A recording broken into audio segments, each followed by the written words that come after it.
मित्रों सादर नमस्कार। इस वीडियो में पुनः हम श्रावण महात्म्य के 7वें अध्याय को प्रस्तुत करेंगे।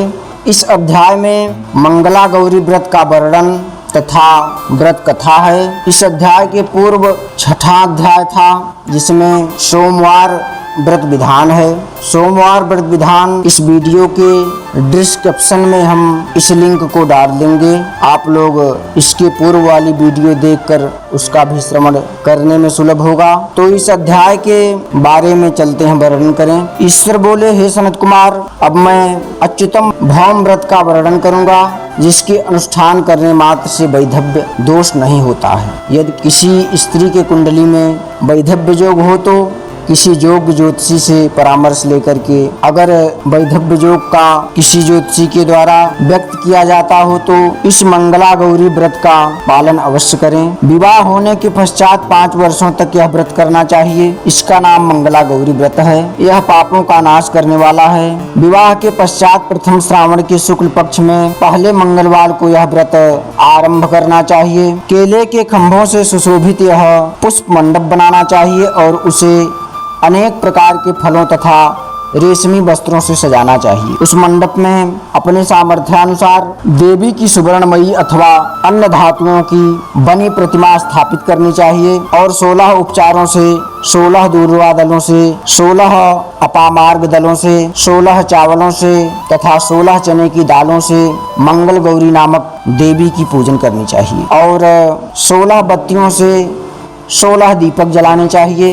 दही भात का नैवेद्य भक्ति पूर्वक अर्पित करना चाहिए। देवी के पास पत्थर का शील तथा लोढ़ा स्थापित करें। 5 वर्ष तक इस व्रत के करने के पश्चात उद्यापन करना चाहिए। माता को वायन प्रदान करना चाहिए। अब उसकी विधि सुनिए। अपने सामर्थ्यानुसार एक पल प्रमाण सुवर्ण की, उसके आधे प्रमाण की अथवा उसके भी आधे प्रमाण की मंगला गौरी की प्रतिमा निर्मित करनी चाहिए। अपनी शक्ति के अनुसार स्वर्ण आदि से बने तंडुल पूरित पात्र पर वस्त्र तथा रमणीय कंचुकी रखकर उन दोनों के ऊपर प्रतिमा की, देवी की प्रतिमा स्थापित करनी चाहिए। समीप में चांदी से निर्मित शील और लोढ़ा रखकर माता को वायन प्रदान करना चाहिए। वर्णन आया है, रौपेण निर्मितं पात्रे में दधातु वायनम खोडसापि सुवासिन्ये भोजनीया प्रयत्नतः एवं कृते व्रते विप्रा सौभाग्य सप्त जन्मसु पुत्र पौत्रादिभिर्यस्यैव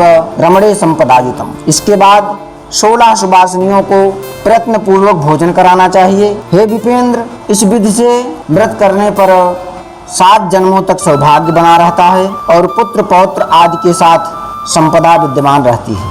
संत कुमार बोले, सर्वप्रथम इस व्रत को किसने किया था और किसको इसका फल प्राप्त हुआ? हे शंभो, इस तरह से मुझे इसके प्रति निष्ठा हो जाए, कृपा करके वैसे ही बताइए। ईश्वर बोले, हे सनत कुमार, पूर्व काल में कुरु देश में श्रुतकीर्त नामक एक विद्वान, कीर्तशाली, शत्रुओं का नाश करने वाला, 64 कलाओं का ज्ञाता तथा धनुर्विद्या में कुशल राजा हुआ था। पुत्र के अतिरिक्त अन्य सभी शुभ चीजें उस राजा के पास थीं, अतः वह राजा संतान के विषय में अत्यंत चिंतित हुआ था। जब ध्यान पूर्वक देवी की आराधना करने लगा तब उसकी कठोर तपस्या से देवी प्रसन्न होकर और उसने यह वचन बोली, हे सुव्रत, वर मांगो।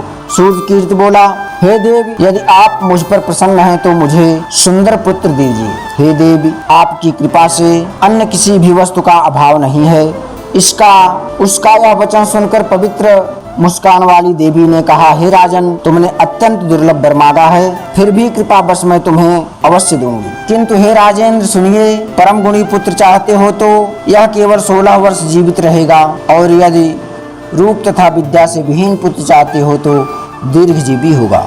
देवी का यह वचन सुनकर राजा चिंतित हो उठा और पुनः अपनी पत्नी के परामर्श करके उसने गुणवान तथा सभी शुभ लक्षणों से संपन्न 16 वर्ष की आयु वाला पुत्र मांगा। तब देवी ने भक्ति संपन्न राजा से कहा, हे नृपनंदन, मेरे मंदिर के द्वार पर आम का वृक्ष है, उसका एक फल लाकर मेरी आज्ञा से अपनी भार्या को उसे भक्षण करने हेतु प्रदान करो। इससे वह शीघ्र ही गर्भ धारण करेगी, इसमें संदेह नहीं है। प्रसन्न होकर राजा ने वैसा ही किया। उसकी पत्नी ने गर्भ धारण कर लिया और 10वें महीने में उसने देवपुत्र तुल्य सुंदर पुत्र को जन्म दिया। तब हर्ष तथा शोक से युक्त राजा जातकर्म आदि संस्कार किया और शिव स्मरण करते हुए उसका नाम चिरायु रखा। इसके बाद पुत्र के 16 वर्ष होने पर पत्नी सहित राजा चिंता में पड़ गए और वे विचार करने लगे कि यह पुत्र बड़ी कष्ट से प्राप्त हुआ है, मैं इसकी दुखद मृत्यु अपने ही सामने कैसे देख सकूंगा। ऐसा विचार करके राजा ने पुत्र को उसके मामा के यहाँ काशी भेज दिया। राजा की पत्नी ने अपने भाई से कहा कि कार्पटिक का वेश धारण करके आप मेरे पुत्र को काशी ले जाइए। मैंने भगवान मृत्युंजय से पूर्व में पुत्र के लिए प्रार्थना की थी और कहा था, हे विश्वेश, आप जगतपति की यात्रा के लिए मैं उस पुत्र को अवश्य भेजूंगी, अतः आप मेरे पुत्र को आज ही ले जाइए और सावधानी पूर्वक इसकी रक्षा कीजिएगा। अपनी बहन की यह बात सुनकर भांजे के साथ वह चल पड़ा। कई दिनों तक चलते चलते वह आनंद नामक नगर पहुंचा। वहां सभी प्रकार की समृद्धियों से संपन्न वीरसेन नाम वाला राजा रहता था। उस राजा ने एक सर्वलक्षण संपन्न युवावस्था प्राप्त मनोहर तथा रूप लावण्यमयी मंगल गौरी नामक कन्या थी। उस राजा की सभी उपमानों को तुच्छ करके सौंदर्य अभिवृद्धि को प्राप्त वह कन्या सखियों के साथ नगर के उद्वन में गई हुई थी। उसी समय वह चिरायु तथा उसका मामा वे दोनों भी वहां पहुंच गए और उन कन्याओं को देखने की लालसा से वहीं विश्राम करने लगे। इसी बीच विनोद पूर्वक क्रीड़ा करती हुई उस कन्याओं से किसी एक ने कुपित होकर राजकुमारी को रंडा यह कुवचन कह दिया। तब अशुभ वचन को सुनकर राजकुमारी ने कहा, तुम अनुचित बात क्यों बोल रही हो? मेरे कुल में इस प्रकार की कोई बात नहीं है। मंगला गौरी की कृपा से तथा उनके व्रत के प्रभाव से विवाह के समय जिसके सिर पर मेरे हाथ से अक्षत पड़ेंगे, हे सखी, वह यदि अल्प वायु वाला होगा तो भी वह चिरंजीवी हो जाएगा। इसके बाद वे सभी कन्याएं अपने अपने घर चली गईं। वही एक दिन राजकुमारी के विवाह का था। बाल्हीक देश में दृढ़ धर्मा था। तब उस लोगों ने विचार किया कि इस समय कोई दूसरा श्रेष्ठ वर ले जाना चाहिए और विवाह संपन्न हो जाने के अनंतर वहां सुकेत पहुंचे। तदंतर चिरायु के पास जाकर उन लोगों ने उसके मामा से याचना की, आप इस बालक को हमें दे दीजिए, इससे हमारा कार्य सिद्ध हो जाएगा। इस पृथ्वी पर परोपकार के समान कोई दूसरा धर्म नहीं है। उसकी बात सुनकर चिरायु मामा मन ही मन प्रसन्न हुआ, क्योंकि उसने उपवन में पहले से ही कन्या मंगला गौरी की बात सुन ली थी। फिर भी उसने एक बार कहा कि आप लोग इसे किस लिए मांग रहे हैं? कार्य की सिद्धि हेतु वस्त्र अलंकार आदि मांगे जाते हैं, वर तो कहीं भी मांगा नहीं जाता। तथापि आप लोगों को सम्मान रखने के लिए मैं इसे दे रहा हूँ। इसके बाद चिरायु को वहां ले जाकर उन लोगों ने विवाह संपन्न कराया। सप्तपदी आदि के हो जाने पर रात्रि में शिव पार्वती की प्रतिमा के समक्ष चिरायु ने हर्षयुक्त मंगला गौरी के साथ शयन किया। उसी दिन चिरायु के 16 वर्ष पूर्ण हो चुके थे। अर्धरात को साक्षात काल सर्परूप में वहां आ गया। इसी बीच संजोगवश वह राजकुमारी जाग गई। उसने उस महासर्प को देखा और वह भय से व्याकुल होकर कांपने लगी। तब उस कन्या ने धैर्य धारण करके 16 उपचारों से सर्प की पूजा की और पीने के लिए उसे दुग्ध प्रदान किया। उसने दीनता भरी वाणी में उस सर्प की प्रार्थना और स्तुति की। मंगला गौरी प्रार्थना करने लगी कि मैं उत्तम व्रत करूंगी, इससे मेरे पति जीवित रहें। ये जिस तरह से चिरकाल तक जीवित रहें, आप वैसा ही कीजिए। इतने में सर्प कमंडल में प्रवेश कर लिया और उस मंगला गौरी ने अपने कंचुकी से उस कमंडल का मुख बांध दिया। इसी बीच उसका पति अंगड़ाई लेकर जग गया और अपने पति से बोला, हे प्रिय, मुझे भूख लगी है। तब अपनी माता के पास जाकर वह खीर लड्डू आदि ले आई और उसके द्वारा प्रदत्त भोज्य पदार्थ को उसने प्रसन्न मन होकर खाया। हाथ धोते समय उसके हाथ में अंगूठी गिर पड़ी। तांबूल खाकर वह पुनः सो गया। इसके बाद मंगला गौरी कमंडलू को फेंकने के लिए जाने लगी। विधि की कैसी गति है कि बाहर की ओर जगमग करती हुई हार कांति को आश्चर्य पूर्वक देखकर वह आश्चर्यचकित हो गई। घट में स्थित उस हार को उसने अपने कंठ में धारण कर लिया। इसके बाद कुछ रात शेष हो जाने पर चिरायु मामा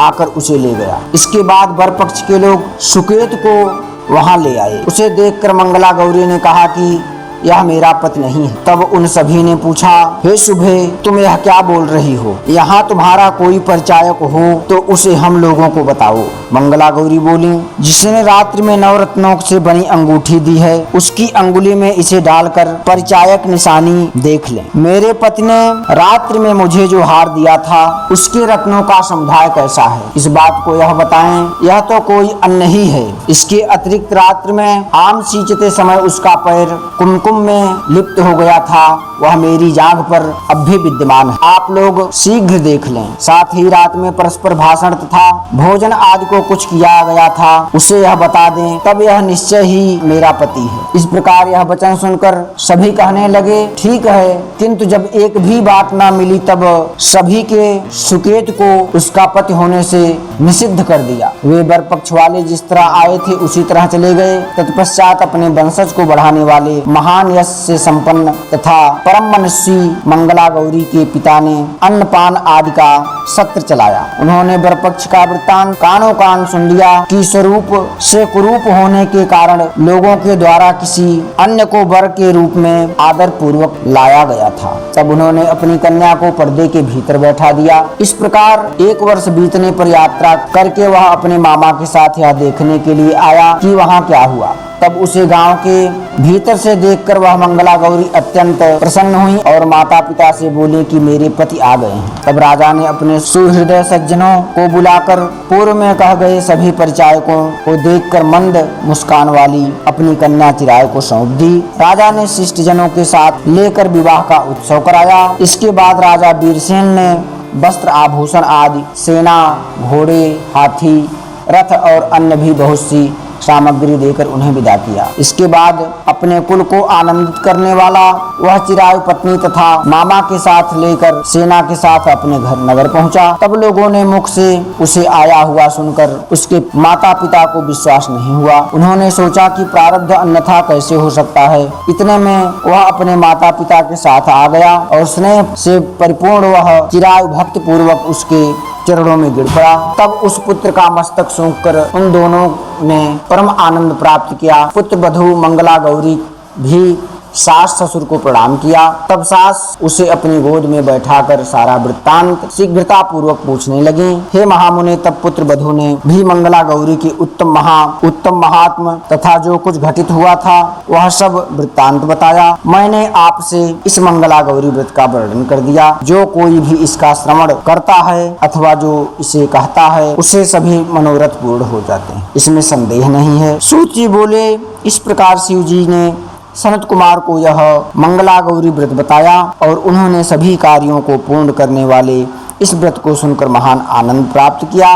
इस प्रकार स्कंद पुराण के अंतर्गत ईश्वर सनत कुमार संवाद में श्रावण महात्म्य में मंगला गौरी व्रत कथन नामक 7वां अध्याय संपन्न हुआ।